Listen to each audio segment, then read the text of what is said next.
Welcome back. Time to bring in our panel. Here with us in studio this week, we have former state party chair for the Indiana Democrats, Robin Winston, former vice chair for the Indiana Trump campaign in 2016, Tony Samuel, former state representative Mike Murphy, and UIndy political science professor, Dr. Laura Wilson. So, Laura, I'll start with you. The president sitting down with Fox News for that pregame interview ahead of the Super Bowl, but he's facing a lot of questions about Elon Musk's role in the federal government. A new poll shows just 13% of Americans said they wanted Musk to have a lot of influence in the Trump administration. 25% said they wanted him to have a little bit of influence. 46% said they didn't think he should have any, but clearly he has a lot already. Oh, he does. And it feels like he has somewhat unfettered access as part of DOGE, certainly focusing on government efficiency, but rather than just tackling maybe small programs, policies, budget lines, like he's looking at wiping out potential agencies, even departments perhaps.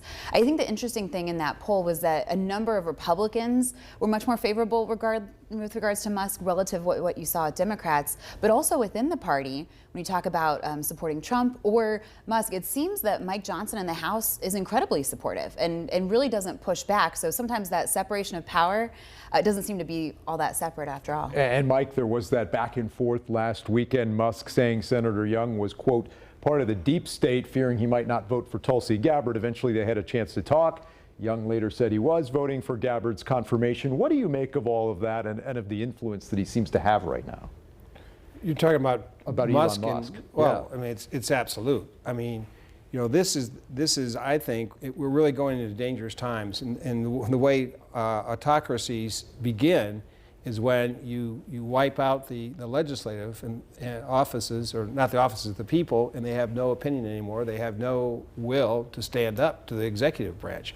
Is that what happened in Todd Young's case, do you Well, think? I don't know. I haven't talked to Todd Young, but he may have just seen the inevitable and gone with the flow. I don't know. But the last bastion to protect our liberty is the Supreme Court. If they go, we're really in trouble.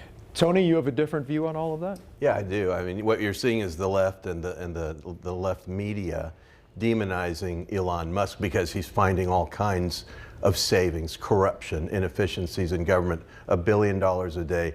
Things they found that we've spent $2.7 trillion since 2003 in errors and payment mistakes, $516 billion in the last fiscal year to programs that were expired, $20 million to Sesame Street in Iraq, and $8 million to Politico subscriptions. It's crazy what he's finding, and that will ensure the American people that this is the right thing to do. It doesn't matter what the polling is on him. He's not elected. He's a staff person serving at the pleasure of the president. Yeah, Robin, what's your response to that, and what do you want to see in terms of your party's response to all of this? Well, I'm glad that Elon Musk is realizing that George Bush for 8 years did a terrible job, and that Donald Trump for 4 didn't do that great of a job either, as he uncovered all the waste that Tony talked about. What I'd also say is that Donald Trump is the smartest guy I've met and heard of, because he's deflecting it from him. The foil right now is Elon Musk. People are focused on Elon Musk. Some good cop, bad cop. Oh yeah. Yet on November 5th, we supposedly elected Donald Trump. All right, let's talk about the legislative session as well. Governor Braun holding a fireside chat this week on property taxes, talking with 2 Hoosiers impacted by it right in his office as lawmakers held their first committee hearing on that topic. Laura, just like he did in the State of the State, he's sort of been trying to use the stories of real life Hoosiers to try and make the case for his plan. That connection was one of the things I noticed right away. I thought the optics, right, the idea of focusing on an individual narrative. It's not just property taxes and numbers, it's people and their experiences. I think it's a really smart way to play this from a public relations perspective, but it is also really difficult, as we heard in that testimony, for local government, that it ultimately is going to be really pinched in terms of being able to fund for some of these services if you have that property tax cap. And Mike, we saw a number of those local mayors in that committee hearing, including the mayor of Carmel and Terre Haute, saying this is going to have a big impact on their cities. Well, the governor did have a good-sized meeting with a lot of the mayors. I don't know how many of the mayors across the state. And I'm told from people who were there, it was a very cynical reception on the part of the mayors. They were not cheerleading anything. They're very disturbed. One of the most amazing things to me has always been that so many of the legislators come from local government. And then when they get in the legislature, they forget they came from local government. And they just roll right over local government. I mean, local government's in big trouble. Tony, what do you think? Is this going to be a problem financially for some of these local governments?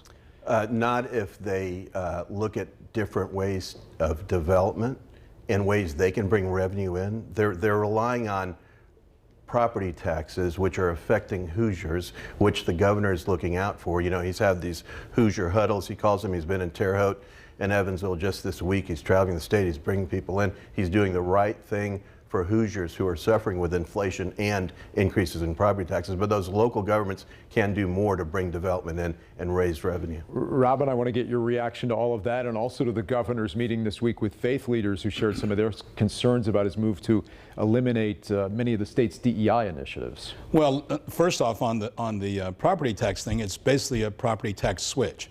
It's going to be a tax switch. It's going to say, we're done with the state level, we did our job. But guess who's going to raise taxes? The mayor of Carmel, the mayor of Terre Haute. These communities are going to be left to raise those taxes. So folks, they're going to raise taxes. Remember who said to raise taxes. On the DEI front, it's an issue, Dan, that we have to address. I mean, we have to demonstrate the capabilities of diversity. There's nothing wrong with that. And I'm glad the governor met with Elder Rush and some other people in his office. Hopefully this will get resolved.